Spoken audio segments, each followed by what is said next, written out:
Great to be here today. My name is Gary Fowler, and glad you could join me. I'm a serial entrepreneur and investor. I've done 17 companies and been involved in 2 unicorns. I was on the original management team of Click Software, which was sold to Salesforce for $1.35 billion, and also Eva.ai, an AI HR tech company that I founded with Dr. David Yang. Love artificial intelligence and quantum computing because, as we each know, AI is the new electricity, and think about all the data that's around us and how we have to make sense of it. And that really pertains to our topic today, which is digital transformation. We're going to be diving into details. I'm the CEO, president, and co-founder of GSD Venture Studios, a premier AI and quantum venture studio located in the heart of Silicon Valley. So here we go. Cesar D'Onofrio is a serial entrepreneur, an investor. It's got an incredible background. He's born and raised in Argentina, son of a working class Argentinian Italian family. And he knows how to work. His father immigrated and became a textile entrepreneur. So he got the bite of entrepreneurship. So with further ado, he's got an incredible background from consulting all the way to making sense, which is he co-founded in 2006. From a handful of people in Argentina and Mexico to serving global clients. So with that, I'd like to bring Cesar on board. Hey, Cesar, how you doing today? Thank you, Gary. Thank you. It's a pleasure to be here. Thank you for that kind introduction. Yeah, how does it work? So how do you go? First of all, how did your family come to Argentina? Did your dad get up one day and say, "Oh, I want to move to Argentina"? No. That was after the Second World War. Around like 1945, when my father was 5 years old with his whole family, moved to Argentina. I think that back on those days, people from Europe, mostly Spain and Italy, they have like 2 options: either like go to Argentina or to the US. So Argentina was the second country after the US in receiving people from Italy on those days. So with my father, they, for some reason, they decided that Argentina was a better option. So how was it growing up in Argentina? What was it like? Did you did you live on farm and take the bolos and go out? Because I always think I remember when I was in elementary school, we had this amazing video about Argentina movie, and there were bolos, and I was fascinated. I've never seen anything like that in my life, and they were talking about life. How is it there? No, I think like a regular kid, again, like lower to mid class family, I went to school. For sure, we play a lot of soccer. Soccer is like you have nothing to do, and you have a place where you can play with friends, and you play soccer, since 4 years old through high school. So all the time, like 1 or 2 days a day. So yeah, playing soccer a lot. But it's like. I was born in Mar del Plata, that is about like 200 miles south of Buenos Aires. It's by the ocean, so around like 500,000 people on that city. Wow. So I think it's similar to Santa Cruz here. I live in the Bay Area now, so similar to Santa Cruz. Have that vibe, of hippie style. So I think that is Mar del Plata. So very similar to Santa Cruz, California. So yeah, Santa Cruz is a unique. I gotta tell you, it's a unique. People have a lot of fun there, we should say. Oh, yeah. yes. Maybe too much fun, right? So Guy Kawasaki, if you're listening, enjoy your surfing. He's a big surfer, he told me. He lives in Santa Cruz now, by the way. Yeah. For some reason, I surf now, but I am a very bad surfer. So, but I'm trying still today. I like here Capitola. I like to go to Capitola, Hmm. and but yeah, So you're surfing, yeah? yeah, I'm surfing. I am pretty bad, but still I am trying. Sister, I got a question for you. Now I was out in the kayak, and they had three types of whales, and they had the great white sharks, right? They had within the same day. And I'm Yes. out in the kayak, and it was the first time in my life that I thought about the movie Jaws. And I'm out there and I'm thinking, I don't know how people like you go out there with a black wetsuit on and swim around with these critters that are like 20 feet long. Oh yeah, you yeah, know, it's yeah. amazing. So, I mean, is it water cold when you're out there? How is the water? Is it cold or is it What warm? in Argentina? No, so you're going to In Capitola. Capitola. I don't know. Wetsuits today they have an incredible technology. So it's and you have everything. You have even like you put like a little hat if it's very cold, but it's not. No, and you are moving inside the water, so I think it's okay. It's not that bad. So, but yeah, it's not warm for sure. It's Now, not how like about Argentina? What's it like down there? So I you were, think it's in the middle. It's between something between Miami, Florida, and it's not that cold like here in the Pacific Ocean, but it's something in the middle. And sometimes, winter time in Argentina, you receive all the water from the south, and it's very cold. So maybe it's cooler, winter time, but it's not that bad either. So. wow, what made you decide to move? I have a technical background. So again, I got my degree as a software engineer in Buenos Aires, Argentina. And I really would like to have an experience of working outside of Argentina. And US, it was one of my top of the list. So a company in San Antonio, Texas, hired me in 2001. So I moved with my wife to San Antonio, Texas, 2001. Oh, San And Antonio is nice, but why not Austin? well, I that mean, company. San Antonio, I like the Riverwalk there. It's so beautiful. And then Papa Do's restaurant. I mean, it's just a beautiful place, right? Yeah, yeah, and the brisket. Well, I think the brisket in the whole Texas area, that slow cooking brisket is so awesome. Yeah, but no, this company in particular, they have a headquarter in San Antonio, Texas, providing services. Dallas, Austin, and some clients in Houston. So yeah, I was there. 2001 and 2002 and what I found is that I was working all my a lot of focus on the software side. So are you there, Gary? Yeah, I'm here. Oh yeah. So they have a focus on the software side. So when we have a new project, they were crazy about creating, a component diagram with, oh, here is the database, and here is, the front end component. And what I saw is that, hey, we are creating, a software for users, but we don't have a visual prototype or a visual representation of what the application it would look like. So I started, putting together a prototype, a click-through prototypes back in the early 2000s, and I found my passion, right there with that consulting company of mixing software engineer with user experience. So, and that is what today is making sense. We are a software development company service that we focus on user experience a lot. So I think that from that point we are kind of unique. No, that's great. And so you went from there and you transitioned over. What did you wake up one day and say, I'm going to move to San Francisco, or what happened? Well, the transition it was, in 2006 we have an opportunity, a need for a software project that we need a couple of developers. So I knew the capabilities of software engineers in Argentina mainly. So I approached the owner of the company, the consulting company, and say, hey, I can. You have problem hiring people. I can put together a team in Argentina, the country that I know really well, and we can do this project remotely. That was in 2006. So that is how we started making sense.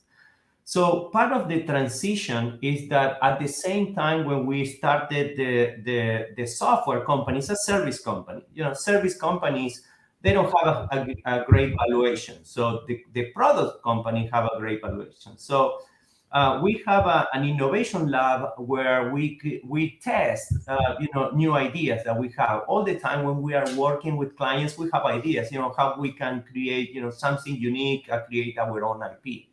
So in 2008, we create our first product and we spin off that as a new company. So we did 5 of them. And one of them in particularly, in 2014, we were raising money for that product. So 2 years later, we end up selling that product to a company here in the Bay Area. So, and I kind of say, well, if we would like to build more product, we need to be in Silicon Valley. So that's why, in 2017, we moved with my whole family and we put the Making Sense headquarters here in Silicon Valley. So that is kind of like No, more. that's fantastic. And what about Doppler? Is Doppler the company that you spun off? Yes. Doppler is a email marketing tool, very similar to Mailchimp, but our market is in Latin America. It's one of the top 5 email marketing products in Latin America. So yeah, that is one of the companies that we spin off in many years ago. Amazing. And what were some of the biggest challenges? Because you were working for the World Bank, right? And then you Yes. got involved in YNL Consulting. But what were like some of the biggest challenges when coming over from Argentina over to the U.S.? What besides language? What were some of the biggest challenges? Um, I think I was the only guy from Argentina, from Latin America, in that consulting company. So, it was really tough for me to kind of trying to, find my position. So, and that's when I decided that user experience and working with visual representation, it was a competitive advantage that I can take, and I can use that to stand out from my peers.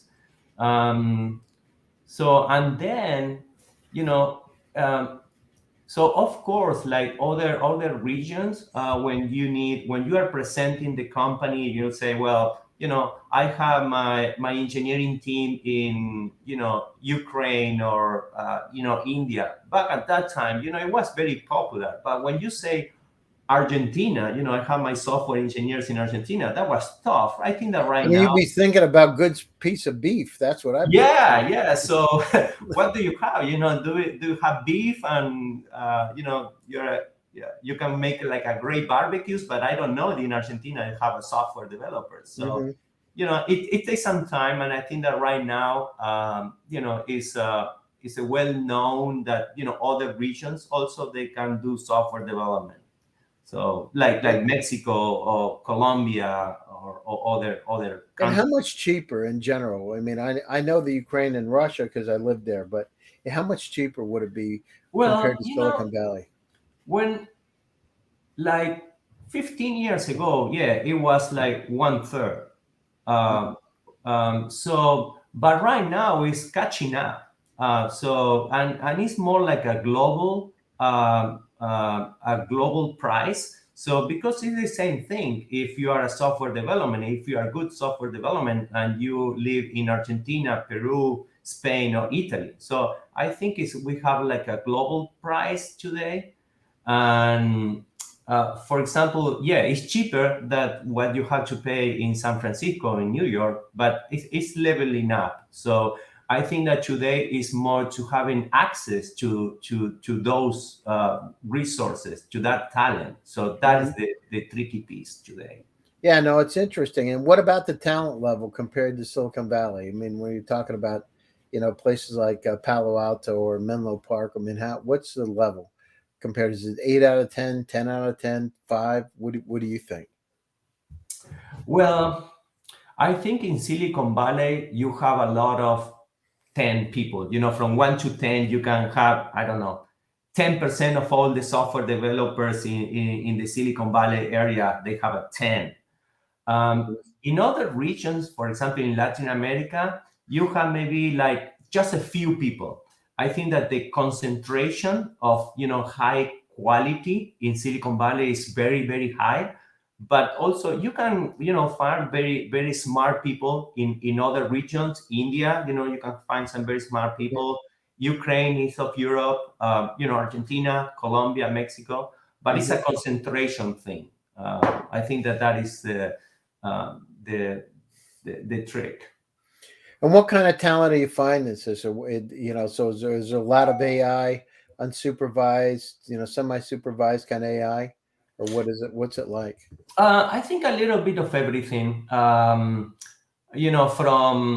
software developers to we do a lot of work with user experience. So either if we don't find the talent, one thing that we are doing a lot today, and we have to do a lot more, is like training people. Making sure that we don't just hire people with the skills, but also we train people. We provide, we teach people, what to do, or how become a software developer or a UX designer. Um, and yeah, the AI also. We have a good universities with good, PhDs, that can become, data science or working on AI. In other countries too, Colombia and Mexico also, they have a very good capabilities on the AI side. So let's talk about. So we talk about the digital transformation. What do you see? How's it really impacted? From a technology perspective, and what's it look like over the next 3 years? um, so I think that we don't realize, but we are in a transformation, in an extinction mode.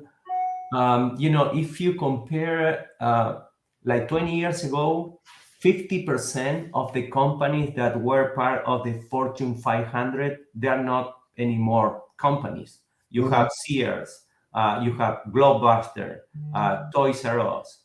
And all those companies have been replaced with Uber, Airbnb, Netflix. And the list go on and on. Tesla. So I think that today, I remember one report from IDC is that the investment between 2019 to 2025, it will be the $7 trillion. With the Hmm. pandemic, there is an update of that report that investment of $7 trillion, it will happen. It will be done in 2022. So half of the time, $7 trillion investment in digital transformation. So, and we'll see the need for technology, from service company, that they need to have a virtual component or a technology component to be able to provide other services. Through the DMV department, that right now you cannot go in person to do, or a couple of months ago you are not allowed to go in person to do some of the things that you usually do and go to the DMV. So yeah, we have a huge transformation. We have This is very interesting. Um, we have a client that they were providing legal services, arbitration, mediation, and dispositions. So on those legal services, usually you have to be in a building in person. So with COVID, they were not allowed to do those, provide those services. So we help them to build the whole technology piece, to provide those services virtually.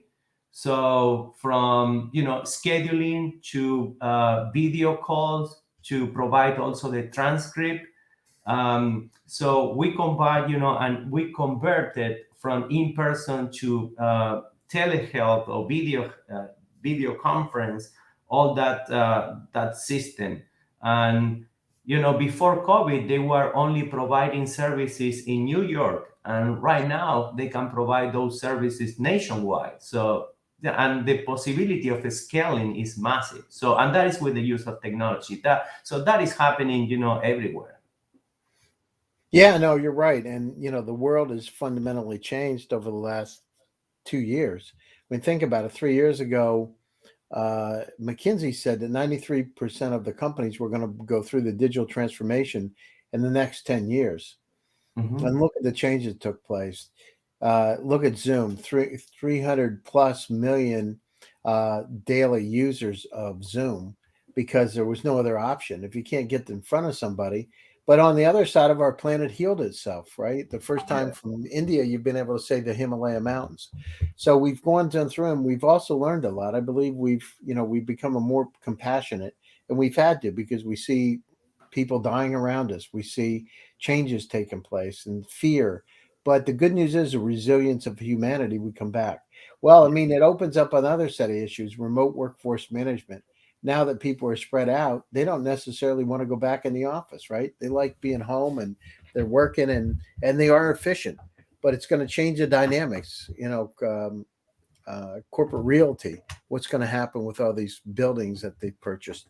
So Yeah. we're in a transformational mode. You're right about it, but it's happening very quickly, and it's very cool because it's really democratizing opportunities for each and every one of us.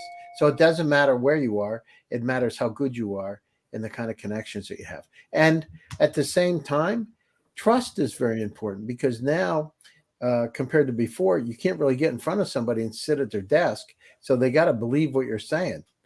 Yeah. And you better go out. So, startups, if you're listening out there, make sure that you have a lot of information about your company and yourself on the internet. Because as soon as somebody calls up on a Zoom, they're going to go out and Google your name. You got to make sure there's something there. So, check your sites and make sure you're not posting things on social media that you wouldn't want people to see. Because we are in a very connected world, and it's the digital transformations upon us. So, what's your prediction for the next 3 years? What do you see happening during this time, Cesar, in terms of the digital transformation?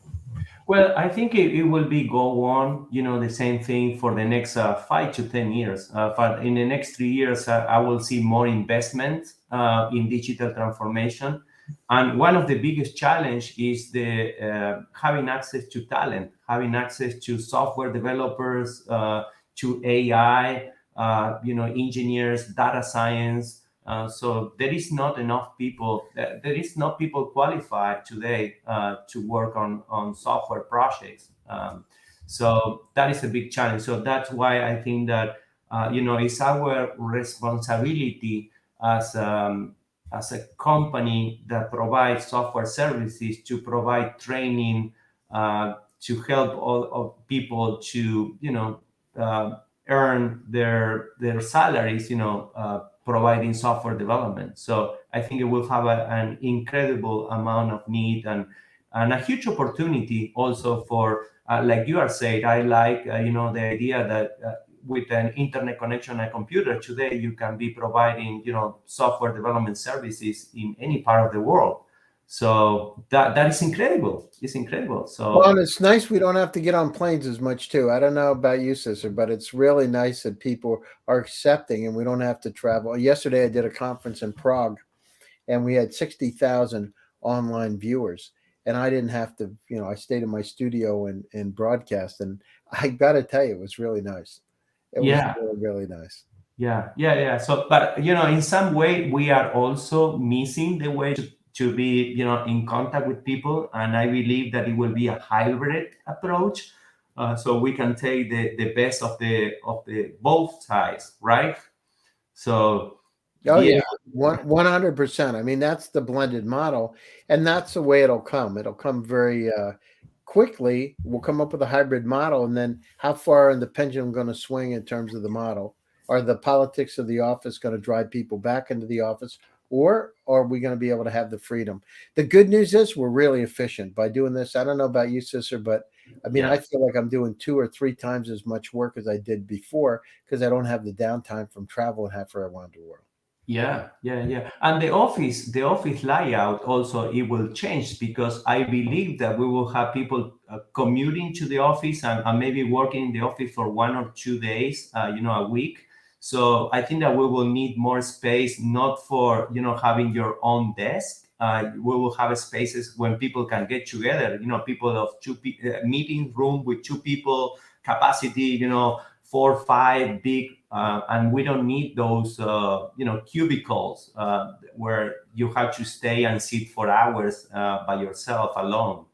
um, Yeah, exactly. Well, people are going to want to have. There is something said to be being around other people. It really, having that human touch around is important. yeah. But you're right. We're going to change. I think what's going to happen is we're going to have offices, like transient offices you'll have in different cities. And as people come in and out, they come in and out. But, for the most part, work out of their houses, at least from my standpoint, the smart companies. But it's an interesting time. It's beautiful. I'm seeing more startups, Cesar, than I've ever seen in my life. So the one good thing about this pandemic is people work together because they were bored or wanted to create something, and they're doing it. So it's an incredible time. Well, listen, we're coming to the top of the hour. Your closing thoughts, and how do people get a hold of you? um, well, again, like you are saying, yeah, we are living in incredible times. Being able to work from anywhere and enjoy life, at the same time. So my closing thoughts, it will be, if you are young and you would like to, you don't know what to do, I think that, if you can work in technology, you have a great career. It will be a lot of work to be done in the future. So uh, you know just make sure that you can connect with college, university, or if you would like, we have a great training, um, uh, uh, capabilities in the company. Um, so and again, I think that it's great what is happening today, being able to work from anywhere. And with technology, I think it will have a great future. Yeah. Absolutely. And how do people get a hold of you? So I think our website, makingsense.com, or if you would like to connect with me, just look up on my LinkedIn profile, Cesar D'Onofrio. I think that those are the best two ways. Sure. Yeah, Happy to that's connect and to help people. thank you. I want to thank you very much for joining my show today. And I'd like to thank the audience and my entire team, Zhenya, Derek, Nick, and my entire GSD team for making this show possible. Stay tuned for next Tuesday for another edition of GSD Presents Silicon Valley AI and Tech. I'm your host, Gary Fowler. Stay happy, stay healthy, and most importantly, stay safe. Until next week, see ya. Have a great weekend and keep smiling. Okay. Thank you, Thank Cesar. you. I Thank you, appreciate it. Gary. Thank you so much.